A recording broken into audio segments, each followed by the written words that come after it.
What promises to be an excellent show is coming up next.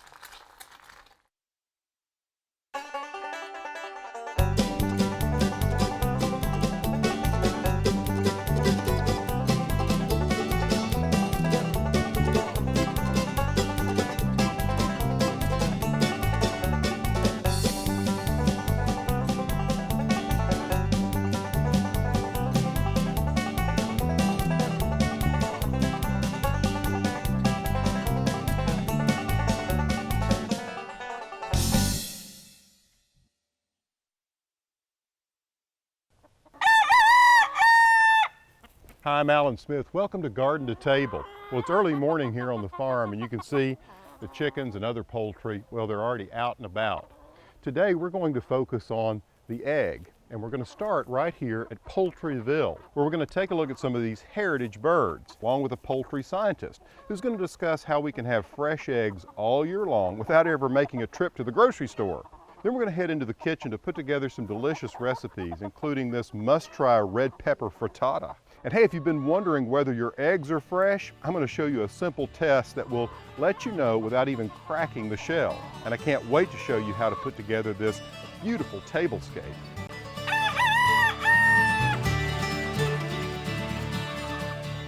Well, Keith, it looks like we got about a dozen black giant eggs so far this morning. Look at those. Good deal. I'm here with my friend Keith Bramwell, who's a poultry scientist, and you know, it's amazing how long these eggs will last. I mean, they really do stay fresh for quite some time, don't they? You're right, they do. Eggs are quite amazing. They're, you know, under the proper conditions, keeping them at less than 45 degrees in a typical refrigerator, you can keep an egg fresh and edible for several weeks. It's interesting the difference between a really fresh egg and one that's, you know, probably 6 weeks old, which is still edible, but there's a real difference in the way the proteins react. You're right. The albumin, the protein in the albumin starts to break down. You can notice it just by looking at an egg, and whether it's fresh, whether it's not, where that albumin start to break down, flatten out, and it affects the quality of it. Well, you know, what's interesting is the color of the yolk. A lot of people ask about the color of the yolk and if that's an indicator of freshness. It really isn't. The color of the yolk is really an indicator of what the bird ate. You know, they give them a lot more corns, greens in their diet, let them forage, hunt their own food source in addition to the feed that they're given, really will enhance the color of those yolks, and it really doesn't have a lot to do with the freshness of the egg at all. Keith, this is a bird that I believe was bred for both beauty and utility. No, absolutely. You know, these silver-laced Wyandottes, I guess they came from the mid-19th century up around in New York, didn't they? Yeah, up in the northeastern part of the U.S. is where it was created up there, one of the old American breeds that we have. You know, they lay a beautiful classic brown egg with some variation among these hens. We'll get all shades of brown with the eggs. And as a general rule with chickens, if they've got a red earlobe, they're typically going to lay some sort of a colored egg. Now that can have, like you said, variations in that coloring from a dark brown to a lighter brown, but a lot of people like that brownish egg color rather than the white. Kind of reminds them a little bit more of the farm type setting. These are pretty young. These are really just only about 9 to 10 months old, so just beginning to start to lay. I'm going to let her go. Yeah. There you go, girl. I think they'll both be glad to get away. Well, you may need to take a few Wyandotte eggs home with you. I probably will. It's a good bird to have. Good to have you here again, Keith. Of course.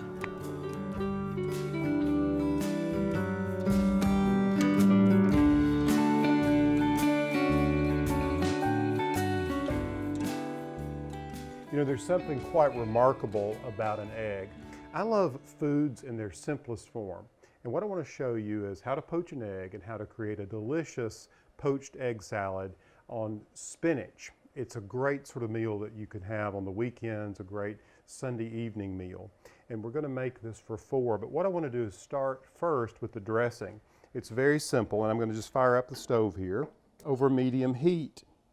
Now, what I'm going to do is I'm going to add 3/4 cup of olive oil, just like that. I'm going to add 4 shallots,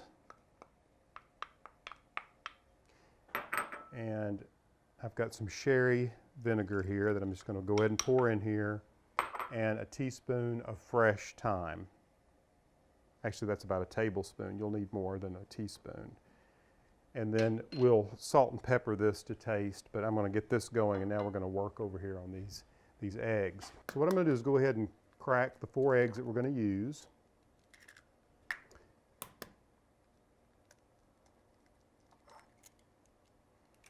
These are very fresh. They were just gathered. And I like to crack the egg on a flat surface like this, not the edge of a pan, because I don't want to drive the shell up into the egg white. I'm just going to put all these shells here together. And then what I've done here for the poaching, it's very simple. A little food chemistry comes into play here. I've got about 4 cups of water and a tablespoon of vinegar. Now, the vinegar is important because what we have here is a chemical reaction with the egg. You have the protein of the egg reacts with the acid water. And what I'm going to do is take each one of these eggs and just sort of, here's one, there we go. 2, 3, and 4. And what you want to do is you just want this to simmer for a few minutes. Now what you want is for this to cook very slowly. That will make sure that these poached eggs are very tender. You say, well, how long? Well, it depends on how runny you want your egg. I tend to like the entire white cooked, and then the yolk, well, that depends. I like mine slightly runny. So that's what we're going to try to achieve here. Okay, so these look like they're about ready. So what I'm going to do is just gently lift them out with this big metal spoon. I'm just going to place them on a paper towel and I'll pat them dry. Oh, they're really beautiful. You just want to be careful. I don't want to break the yolk. And then one more, the yolk and the white on this one separated just a little bit. Okay, so there they are. I'm just going to move this out of the way. Our dressing looks great. Just give it a little bit of a stir here because we want to pour it on hot. I want to show you what I'm going to do with this salad. And I'm just going to take and just kind of knock off some of that vinegar and water. You take the dressing, which is very delicious, pour it over the top of the salad. What you want to do is start with about 1 pound of spinach. That's enough for 4 people. All right, now we're ready to lift these eggs off and set on top of the salad, just like this.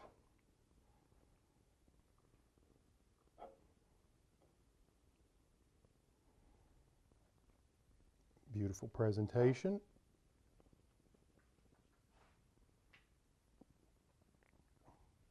And then all you do is just salt and pepper to taste, which would be about a teaspoon of salt, and I like lots of pepper. This is a very, very delicious recipe, and I hope you'll give it a try.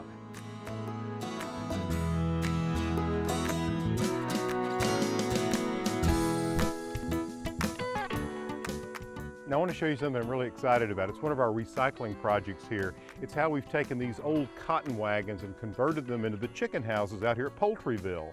What we did is we took these trailers and took them to a welding shop, and they took the metal floors out of them and then put down this expanded metal floor, which is a mesh, which allows the droppings from the chickens to fall through onto the ground. You see, because these are mobile, we can move them across the field and fertilize all of the green grass. The chickens get new, fresh green grass, so it just works out really well for all parties involved. Now the construction is really simple. We just put a roof on top of the trailers, and we boxed in both ends with doors, and on the inside we put some roost poles for them to roost on at night, and put nest boxes in there for the girls to lay eggs. Now we move these trailers about every 2 to 3 months. It depends on the season. We just hook up the tractor and move them to a fresh new space. And take a look at the plastic. We put that on the outside through the cold months. It keeps them warm on the inside, allows light in, and when it warms up, we just take the plastic off.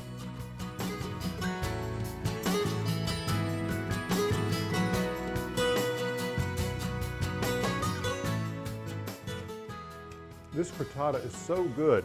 It's made with prosciutto and red peppers. And I'm going to show you how to make it. You know, the way I see it, you really can't have a breakfast or a brunch without eggs. And this recipe takes 6 fresh eggs from right here at the farm. So why don't we get started?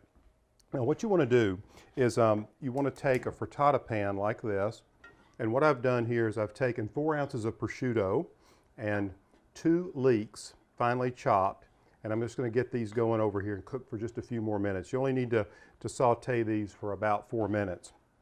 And what I'm going to do now is I'm going to slice this red pepper into little long strips like this.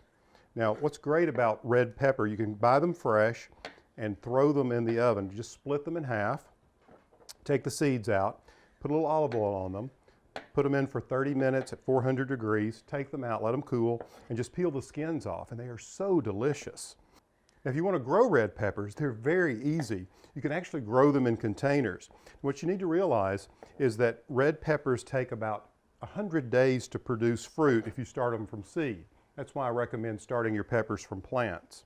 And what I found is that ours here tend to produce more later in the season. So late in the summer, we get a bounty of all kinds of red peppers, but I particularly like the big red bell peppers like I'm using today.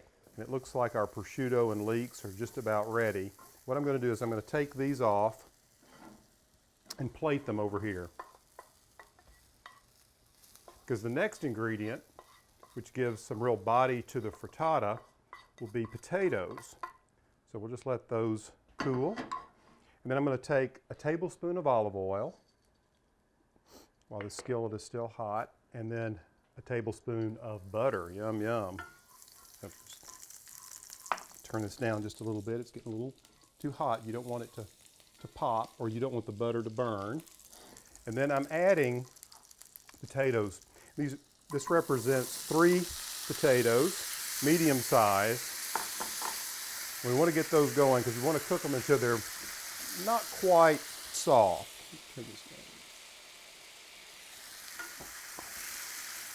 So what you want to do is you want to cook these potatoes for about 15 minutes until they're just tender. You don't want to overcook them. Okay, now let's get started with the eggs. I'm going to move this frittata over. I hate to get rid of it. So good, but I'll come back to that in a little bit. What I want to do here is take 6 eggs in the bowl. I'm just going to push the peppers out of the way. And we're going to use these fresh eggs. I think our New Hampshire Reds laid these. I like to just crack them and check them first.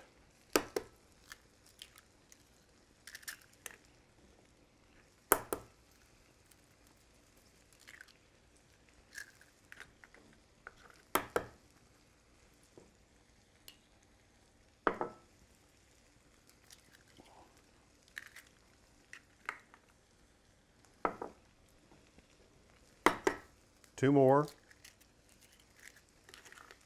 Look how firm those yolks are and how lovely that color is.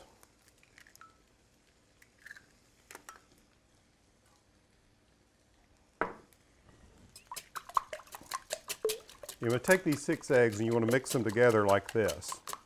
This will be the binder for the frittata. The whole time I'm doing this, our potatoes are cooking nicely over here.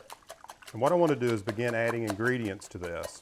This is the point where everything gets all dumped in the bowl together. So I'm taking 3/4 cup of heavy whipping cream.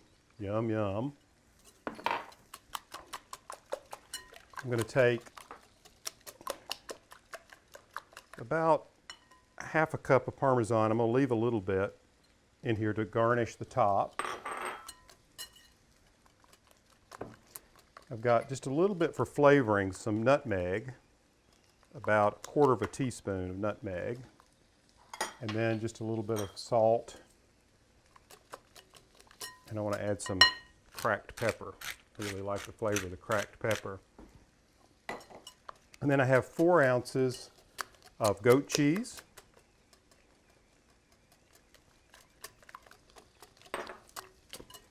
Keep mixing it together like this.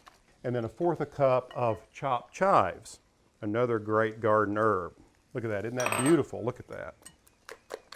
Okay, now our potatoes, I think, are about done, so I'm turning that off. And I'm going to take the prosciutto and the leeks, putting those in here as well. Put this aside. And then I'm going to take all of these peppers that I prepared, and they go in here in the mixture. Look at those colors. Isn't that fantastic? Okay, now we're ready to assemble the last ingredients, which is just a matter of turning the heat on. I want to throw this garlic in first. This is about 2 tablespoons of finely minced garlic. I just want to mix that all together. And before it gets too hot, what you want to do is take this mixture now that we've created over here and simply pour it on top. But you want to make sure that the potatoes are even across the bottom, because this is going to be the top of the frittata that you can see here. So you see how I've got them all evenly dispersed, and then I just take this egg mixture and pour it in like this. Spread it around. Look at those colors, isn't that beautiful? Okay, now just to finish it off, I'll take that little last bit of Parmesan that I had and I'll dress the top of it. Now you want this to cook for just a minute or two. So we'll just cover the top like this. We're going to put it in the oven for about 15 minutes until it's firm at 350. All right, one of the side benefits of this recipe, it makes the kitchen smell incredibly wonderful. Now I'm going to finish up this piece of frittata, and I encourage you to give it a try. You'll love it.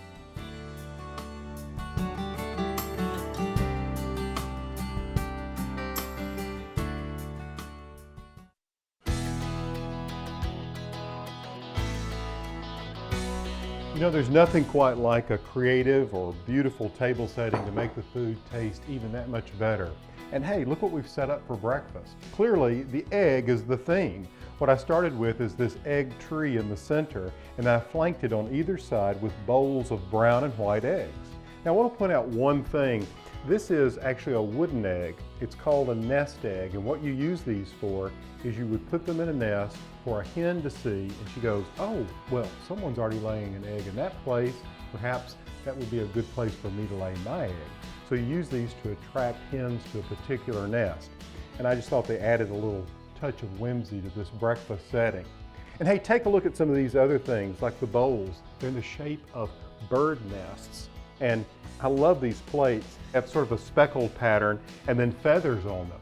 Now, if you look at the colors that I've used, they're really within a certain strict range. I've used browns in the way of the placemats, the eggs, and some of the dishes. And I've also accented it with pale blue with other plates, as well as a plaid napkin. Now, one thing that I really think is kind of fun here is this toast rack made of crisscross old spoons. You see, everything on this table was gathered up, well, at different places. Much of it came from junk shops and flea markets. But it all comes together to make a really creative presentation. Have you ever wondered if the eggs in your fridge have been in there too long? Well, there's a simple test to find out. Just dissolve 2 tablespoons of salt in 2 cups of cold water. Then place the eggs in the water. If the egg sinks, it's good. If it floats, it's too old. Eggs respond this way in water because of the air sac that's present in all eggs. As the egg ages, the air sac gets larger because the eggshell is a semi-permeable membrane. The air sac, when large enough, makes the egg float. Fresh eggs are generally good for about 3 weeks after you buy them. Now, another way to diagnose an egg's freshness is to look at the eggshell itself. If it's chalky and not shiny and has really sort of a dull, flat appearance, then that egg is fresh. If you're looking at eggs and the shell is shiny, that's probably one that's not as fresh.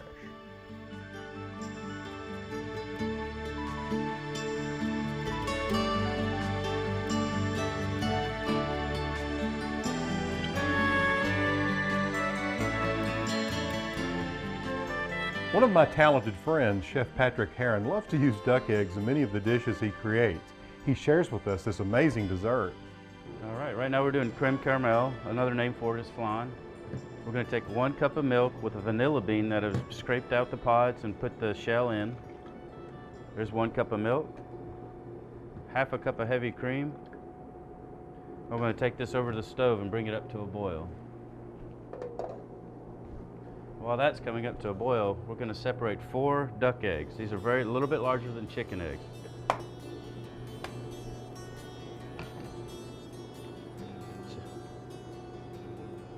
And the shell is actually a little bit more sturdy too.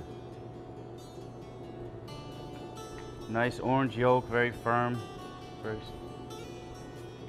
And while we're waiting for that cream to come up, we've started our caramel sauce. And that's going to have a 1/4 cup of water to 1.5 cups of sugar.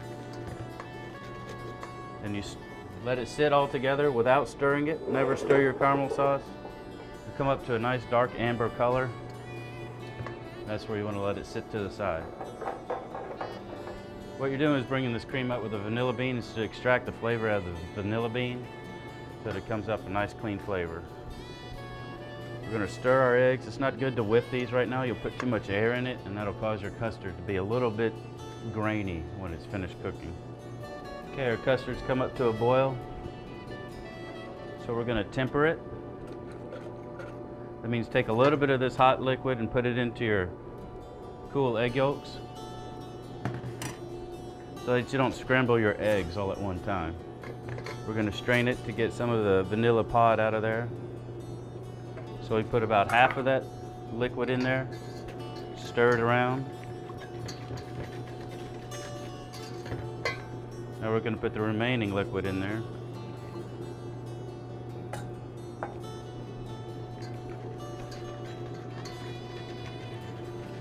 Stir it, don't whip it, or else you'll put in a little bit too much air.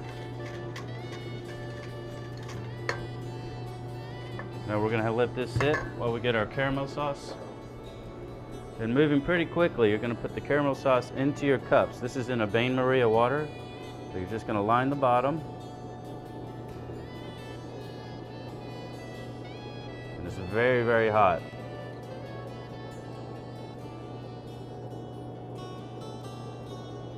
We're going to give that a couple seconds to cool down. Once you see the bubbles have subsided in your caramel sauce, you're getting closer to it being cool. This water bath is basically cool, so it helps that caramel cool down a little bit quicker.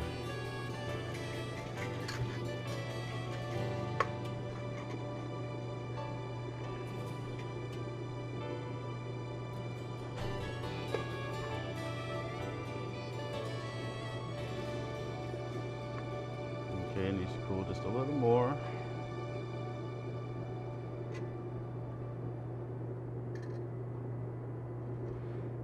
We're going to pour our custard on top.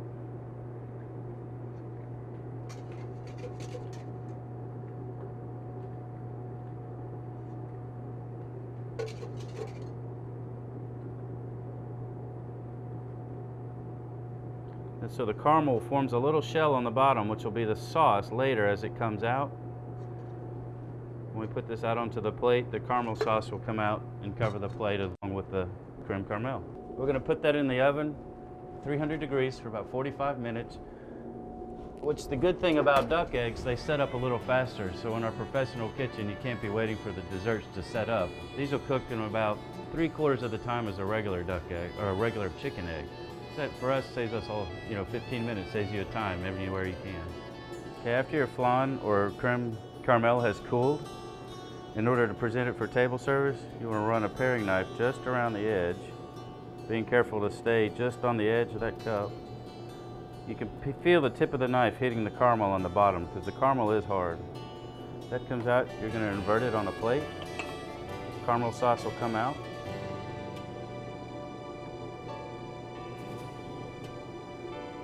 And there's your flan. Creates its own sauce. You have the little vanilla bean on the top, and it's ready for service.